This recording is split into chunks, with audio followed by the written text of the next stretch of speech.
We was a gang, a ruthless inner city Southwest Detroit street gang.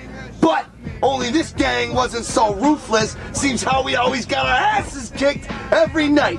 Foot Locker called me and wanted to start a shoe store on my ass because I constantly had a fucking shoe up in it, you know?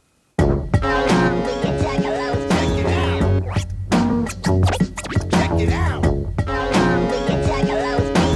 What will you be?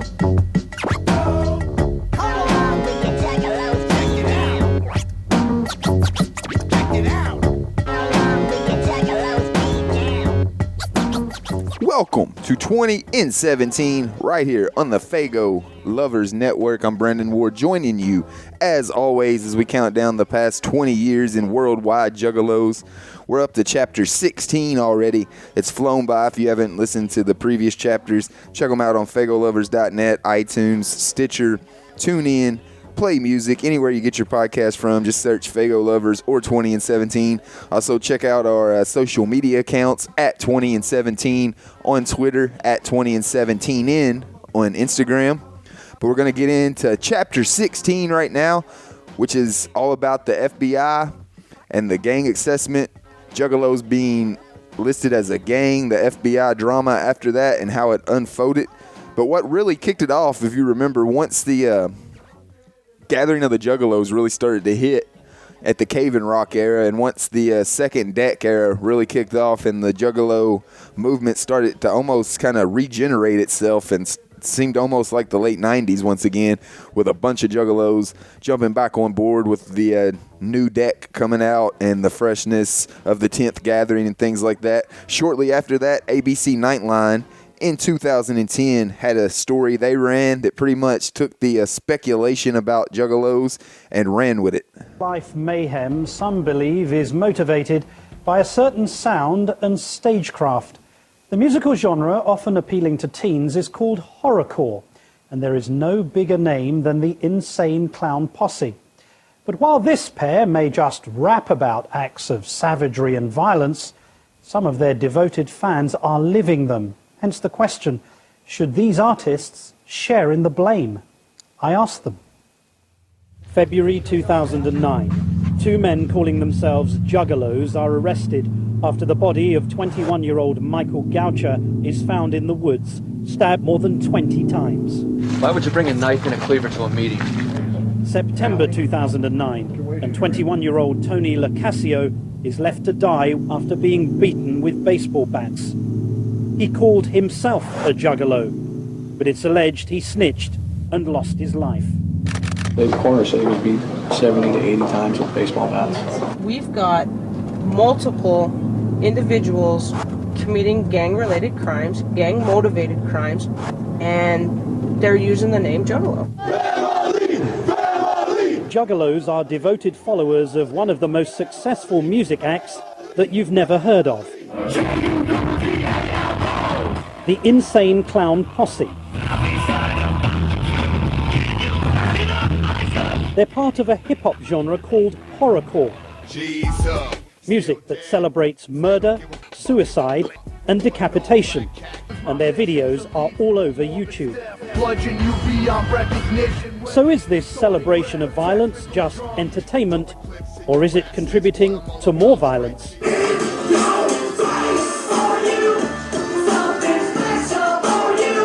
We're on set with the Insane Clown Posse in Detroit as they shoot a video for a song that characterizes murder. In Your Face. We sick of being lean. Step your ass back before the hatchet attacks, and you catch a few hacks from the axe. Bang Pow Boom, their latest album, debuted at #1 on the Billboard Independent chart.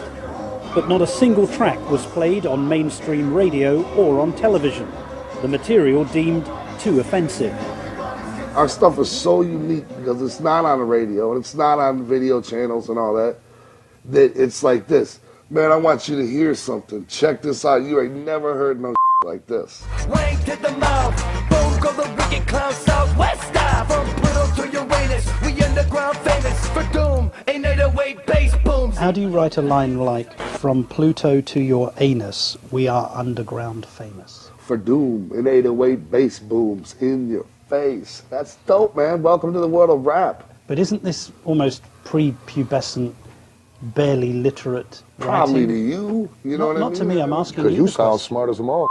You know what I'm saying? Maybe it's not your cup of tea. Of course, it probably sounds ridiculous to you. You know what I mean? These lyrics, that can sound like nursery rhymes laced with murder, make the ICP $10 million a year. As well as 2 platinum and 3 gold albums, they produce masses of merchandise, all marked with a man brandishing a hatchet. And then there are the concerts. We bring 3 semis, 3 buses. We bring everything we can because we're about show business. We're about, theatrics. See the ringmaster taking position? These are carefully choreographed events, all performed in front of dedicated fans, the Juggalos. You figure a kid's working all week at Taco Bell, you know what I'm saying? And he's going to buy a ticket for $25, $30, whatever it costs, You don't want to see just some pull up there just sitting on a stool playing a guitar. You want to see entertainment. Show. Explain to me the fixation with rape, violence and murder in the lyrics particularly. What does it mean if you call a song "I'ma Kill You"? It means I'm gonna kill you. It's. But I mean, how you take that? I mean, are you like a grown retard or something? Yeah, you're gonna go out and do some it. kind of murderer to begin with. Then it might affect you weird. But if you're anybody else, if you're normal, I could take you to Walmart and show you some pretty scary sounding horror movies. But not everyone is quite so keen on the music and the lyrics.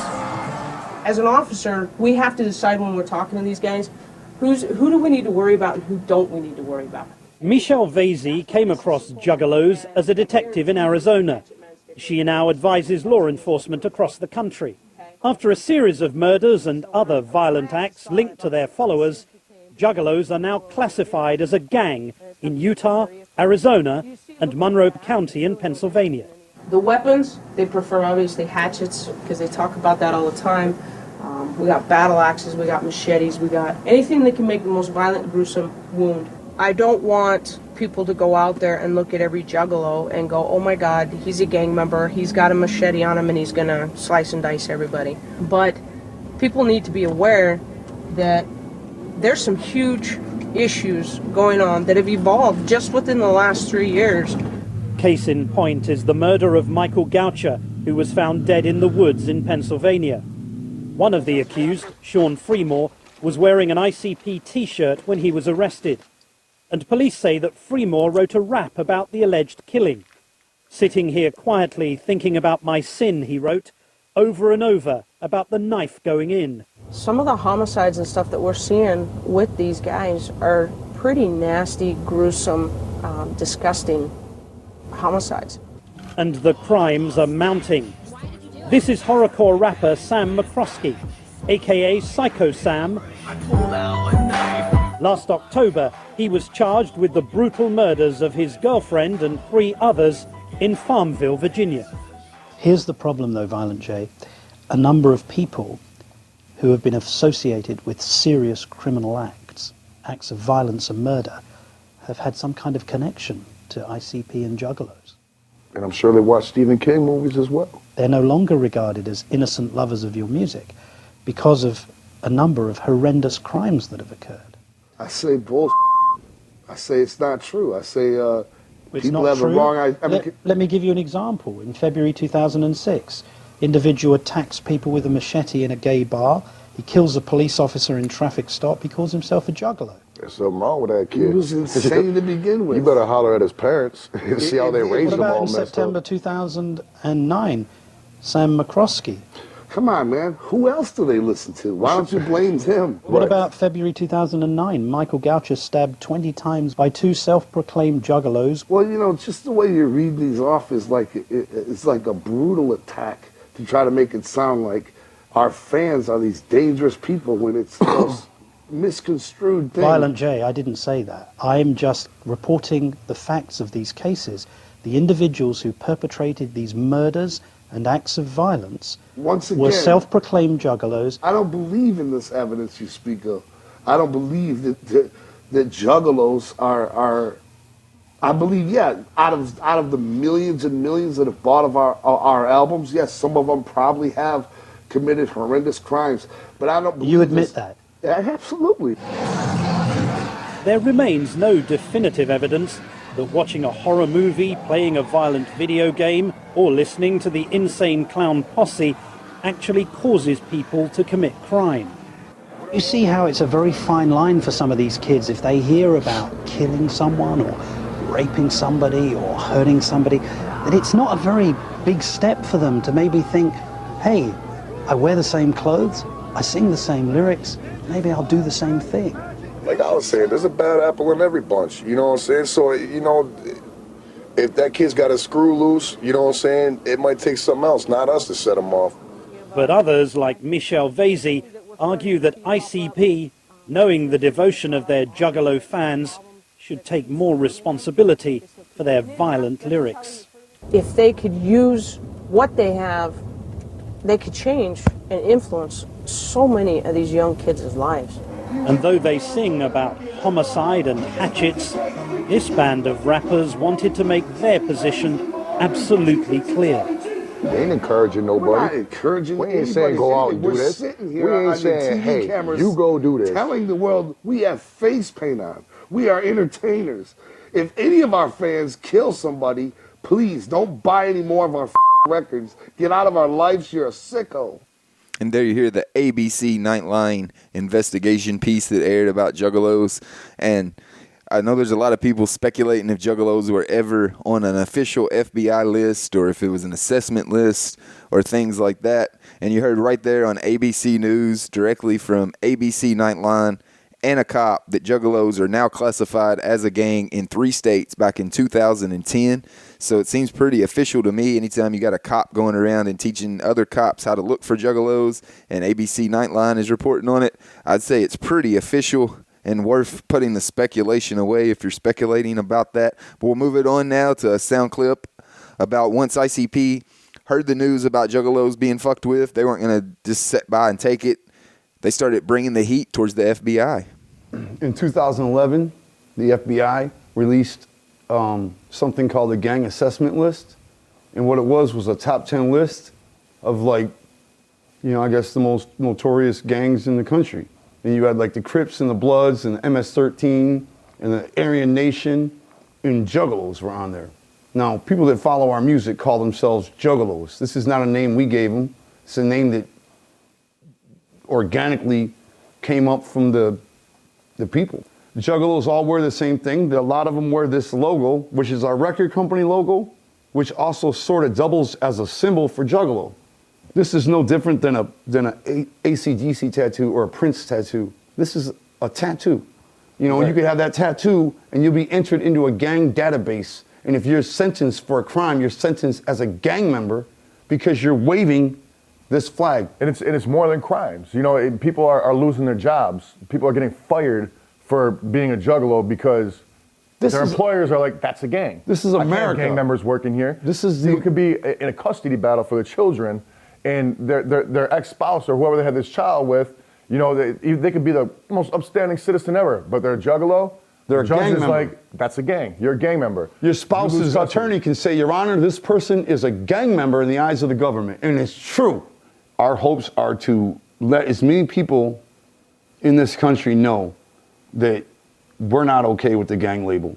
And there you hear ICP talking about not being okay with the gang label that they were listed with. They went into a battle in the courtroom, actually.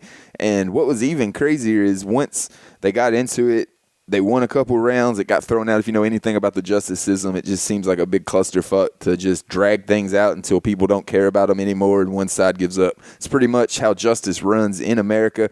But things just kept getting thrown out, and then they'd win another one, and it was just getting drawn out and drawn out and drawn out. And then all of a sudden, the ACLU stepped up. This morning, the ACLU filed a federal lawsuit against the Department of Justice and against the FBI, challenging the designation of a musical fan base as a criminal gang. It is a quintessential civil liberties case, challenging government abuse and supporting the right of people to express themselves without fear of police persecution. The case was filed on behalf of the Juggalos. The Juggalos are the musical fans of the Detroit duo Insane Clown Posse. And Juggalos bond not only over ICP's music, but also around the philosophy of life that says that everybody, no matter what their racial, ethnic, or social background, is welcome to be part of the Juggalo family. The Juggalos see themselves as a family in the same way as the Deadheads who follow the Grateful Dead see themselves as a family, in the same way as the Parrot Heads or fans of Jimmy Buffett see themselves as a family. However, unlike the Deadheads or the Parrot Heads, the Juggalos have been designated in the 2011 report by the FBI as a, quote, loosely affiliated hybrid gang.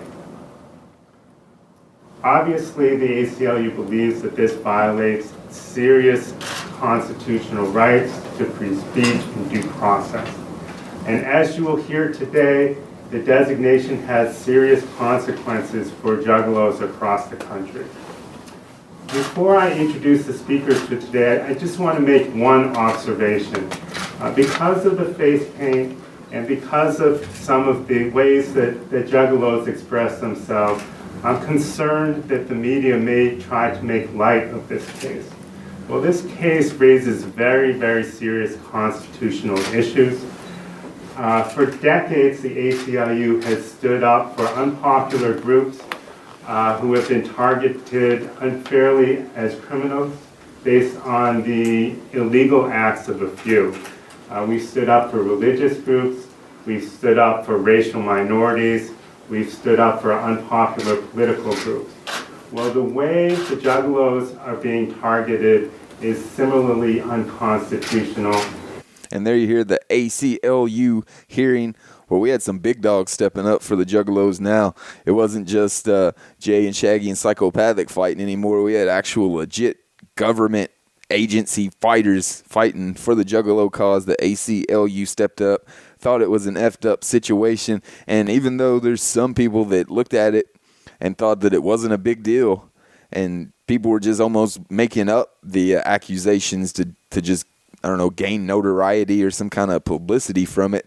But I highly doubt that ABC Nightline would be reporting on it. I highly doubt police officers would be talking about it and training other police officers of how to look for signs of Juggalos. And I highly doubt the ACLU would get involved with it if it was just made up so ICP could get some publicity. But what that'll do is lead it on to what ICP's next move was. It was putting together the Juggalo March on Washington, and a lot of drama popped off because of that. Of course, Twisted not doing the Juggalo March was a huge topic among the Juggalo community. I think they're still getting a lot of heat about that. I know whenever Twisted first left Psychopathic, I know Juggalos, pretty much 95% of them still supported Twisted just because they just looked at it like they were growing up. They got their own business, just like ICP said. It's like whenever your kids move out and go get their own house, you can't hate on them for that. And I truly believe 95% or more of Juggalos still supported them fully then. And even whenever they heard that Twisted wasn't going to be at the march, I don't think it was that big of a deal for them until Twisted started doubting the reasons of the march, which I think that's when Juggalos started taking it personally. And honestly, I don't think Twisted really doubted that Juggalos were being effed with. I think Twisted felt like they were being strong-armed by ICP into doing the march by the way that they went about with putting up everybody's names that declined it and things like that. I think Twisted just said, we're not being strong-armed by ICP into doing something that we don't want to do, and they kind of dug in on that stance.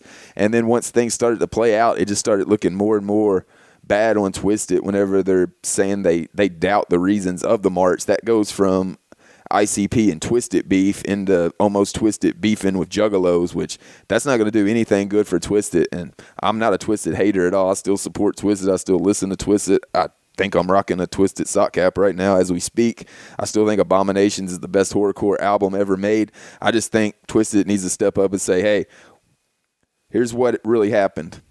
We didn't want to be strong-armed by ICP into doing the march, and that's why we said no. We kind of dug in on that stance, and we once things started to play out to where we should have been at the march, we were so dug in on the topic, and we kind of let our egos get the best of us. We should have been there. Hell, they could have just showed up. They didn't have to do a concert or anything like that. They could have just showed up at random, just showed up as themselves and just marched along with it, and it would have all been water under the bridge and good to go. But I hope Twisted gets that beef settled with the Juggalos, because I know a lot of Juggalos that used to support Twisted no longer do because they feel like they didn't support them at the march. And I don't think it was a shot from Twisted at Juggalos at all. Like I said, I think they felt like they were being strong-armed to having to do the march by ICP, and I think that's where it all came from, and they kind of dug their nails in on that stance and weren't going to go anywhere on it. But we'll move it on now to the actual listing of the march. As the march was getting ready to happen, ICP went on all kinds of places. They were on the M&M Sirius radio station. They were on the Sam Roberts podcast, Howard Stern, all kinds of places. Mainstream media really started picking up on it, and we're going to hear from one newscast pre-march right now. A group of individuals planning on protesting in D.C. very soon, this weekend actually, are a group of people who refer to themselves as Juggalos. They are fans of Insane Clown Posse, and what they're protesting has to do with how the government classified them a couple years ago. They were classified as a gang, and they disagree with that, and as a result, they are fighting to have that classification taken away. So just to give you an idea of who they are, despite a sizable population of female fans who are dubbed the Juggalettes, ICPs, or Insane Clown Posse's following, is made up mostly of young white men from working class backgrounds. They tend to feel like they've been misunderstood, outsiders their whole lives, whether for being overweight, looking weird, being poor, or even for just liking Insane Clown Posse in the first place. It's a world where, by the way, this is not something that I'm saying. This is by Brian Rafferty on Wired. He writes that it's a world where man boobs are on proud display, where long hairs and pink hairs mingle, where nobody makes fun of the fat kid toweling off. Okay, so just to go back real quick, back in 2011, the Justice Department's National Gang Intelligence Center decided the Juggalos were a, quote, loosely organized hybrid gang like the Crips, Bloods, and MS-13. Wow. The annual gang threat assessment report said they engaged in criminal activity and violence. Okay, so let's stop for a second. They're not a gang. They're not. Like, a couple of them have broken the law or have done violent things, but they don't have like some sort of like, they're not an organized criminal thing. You know what I'm saying? Yeah, well, first of all, they don't make any money. I just think it's too soon to it. It came out, they got those clown faces. It feels like a little promotion for the movie. Yeah. But I think it's messed up. But I think sometimes these things need to happen for people to gain empathy. A group of young white men, working class, classified as a gang, like they're being stereotyped. Right? They're being stereotyped. Oh, it sucks to be stereotyped. Okay, so I have a confession. I was almost a Juggalo. So, not a gigolo though. I had no chance there. So, I used to listen to Insane Clown Posse, and I liked it. And so I looked into the Juggalo life. No, I read a little bit about the Juggalos because that's, they talk about it all the time in the songs, and it's about that lifestyle, etc. And yeah, they you know what they're like? They're more like hooligans that are soccer fans in Europe, and then they'll go and they'll cause trouble. Now, do all of them do this? Of course not. It is some percentage, and I don't know what the percentage is, of Juggalos that go and will mess stuff up, right? Like. And I don't know why soccer fans do it either. They'll be like, okay, we're here, let's just break stuff, right? And call ourselves hooligans. That is what they're really similar to. But I never thought like Juggalos, potential terrorists, we should monitor them, right? Yeah. And MS-13 cuts people's heads off. On YouTube. Right, so Juggalos might do something stupid, but they're not gonna cut people's heads off. And they don't do it as a group. Like, again, any group of people, regardless, is gonna have a couple individuals who break the law, do violent things. But to just generalize about all of them is crazy, I think. Yeah, and if they put them in the group with like organized crime, that's by almost definition, they are not organized. Yeah. Or there might be crime here or there, but that's not their point. So bring it down. Well, that's where we're headed, though. That's where we're headed. And if we continue the way we're going with the administration, we're all under scrutiny all the time. And there you hear just a random newscast. It seems like they picked up on how unfair it was pretty quickly. And you heard guys like the dude on ABC Nightline interviewing ICP. It seemed like he had the absolute opposite outlook on things. It seemed like those guys got it, and you could hear from the way they were just laughing about the whole Juggalo culture. They weren't some Juggalo-friendly newscast or anything like that, but they were just people, they were just outsiders to the Juggalo world, looking in on it, reading the facts about what was going on, and they could immediately see, hey, that was pretty fucked up that they're labeling some people gang members just because they like a certain brand of music. And that, along with tons of other positive momentum, just rode and continued to 17 right into the actual march. The coming out of the march, heard that it was the most peaceful, well-organized demonstration in Washington, D.C. in 50 years. There was nothing but positive messages coming from that march. Everything that Violent J and Shaggy and all the psychopathic crew hoped for played out. I knew all along that unless somebody on the outside fucked it up, that the Juggalos would school it, because, I mean, that's just what Juggalos do, man. We've been schooling it for 20 years plus now, so we know how to hold it down whenever we need to hold it down and act official. We can hold it down, and that's exactly what happened at the march. This is our day on our year. If the government gets away with this, then what the fuck happens to us next? What happens to everybody next? This is about freedom. It's about freedom from persecution, freedom from profiling, freedom to be who you want to be. The district will be hosting a number of protests on and around the National Mall this weekend. We started off this morning, loaded the van up, headed up here. The Juggalos are marching on Washington, D.C. The FBI has decided that we're a gang. We're exercising our First Amendment, that we have the right to gather and we have the right to listen to whatever kind of music we want without being labeled a gang.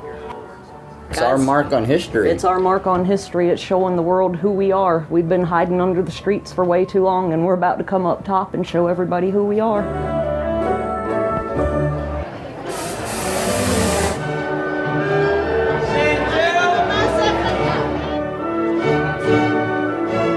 We're at a DC cafe right now, and we are watching Juggalos interact with DC folks, people that are here all the time.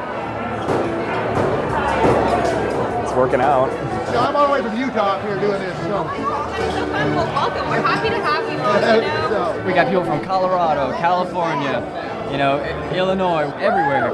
Do you really think this guy in fucking face paint and clown paint is intimidating? Do you really think my black ass is that intimidating? I grew up like this, and a goth kid in middle school, surrounded by rednecks. That's my upbringing, but it helped me stick out, but it helped me find myself. They're staying at my house, he's at my house, she's at my house, she's at my house. I've got 15 people there right now. I've driven countless people to and from the airport to their hotels.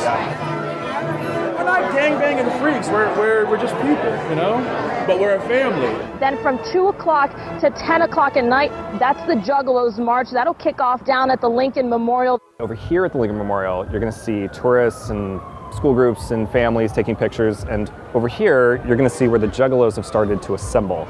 And everybody over here isn't quite sure what to make of what's happening over here. So the thing about following Insane Clown Posse is you go to lots of weird shit towns. So it's very weird to be not only in a city, but in one of the most important cities in the world, in a place that is sacred to American democracy. That's why you're here right now. You're in the crowd to be proud. You're the ones demanding no discrimination. We stood here and watched for hours and listened to the speakers along with the fans of the band, and we didn't see any trouble at all. This is our day on our year. Are you ready? Okay, the march has started. They're going to go down the reflecting pool. They're going to go around the monument and then come back. There's a lot of media here.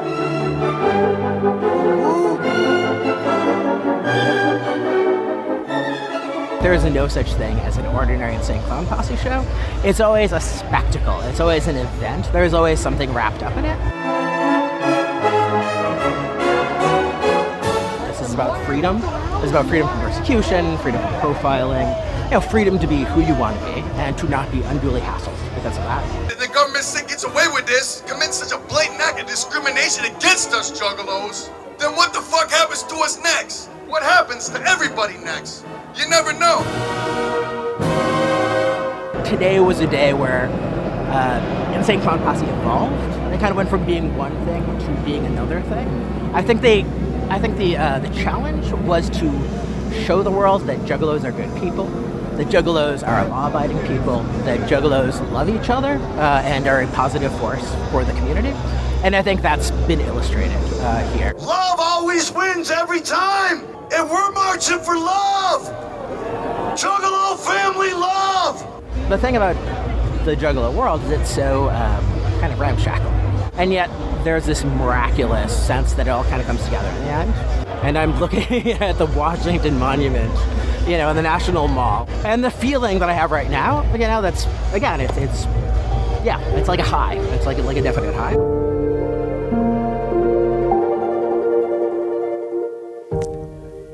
And there you hear sound from the Juggalo March. That event was just straight diamond rain for everyone that attended, everyone that watched at home on live streams from YouTube and FagoLovers.net. Always schooling it, of course. Scotty D holding it down with the coverage on anything Juggalo related. The March was nothing but positivity. I don't think it could have been pulled off any better. And even the bone they got about not being able to get venues to do the concert afterwards for ended up to be a blessing in disguise, because they got to do the concert right there at the National Mall. You had all the landmarks in DC there. You had the reflecting pool there, getting Fago launched into it. It was just crazy. When would you ever think you'd see ICP with a classic Insane Clown Posse concert complete with Fago on the National Mall? It was just something that a truly historic event. Definitely wanted to cover it here on 20 and 17.